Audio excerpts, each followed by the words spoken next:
there's nothing that you want that you don't have right now, is there, really? I mean, you don't think about things like that, do you? You don't want a sailboat. The thing now is more privacy than I'd like. I would like to be alone more than I am. Like the phone rings too often. There's too many cameras and all that, and I kind of accept it, but it's not me.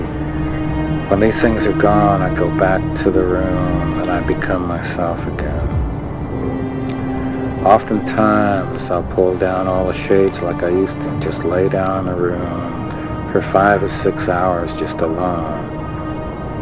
Just lay in that bed and get something back, some kind of juice. Just being away from people is one of the most marvelous fulfillments a man like me can have. Just the absence of humanity is a fulfillment so graceful that even God would understand if he invented them. He probably didn't.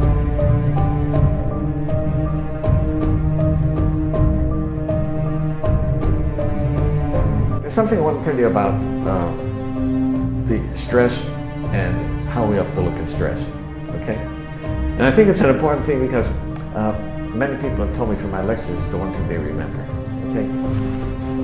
I was sitting in a dentist office and looked at an article that said, how do lobsters grow? Well, I don't care how lobsters grow. But I was interested in it.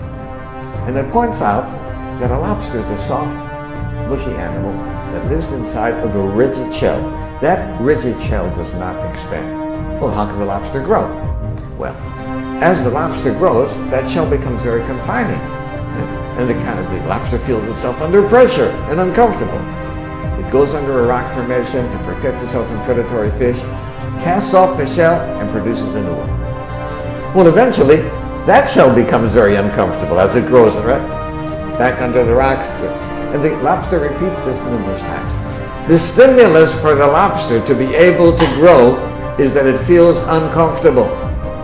Right? Now, if lobsters had doctors, they would never grow. Because as soon as the lobster feels uncomfortable, goes to the doctor, gets a Valium, gets a Percocet, feels fine, never gets off its shell.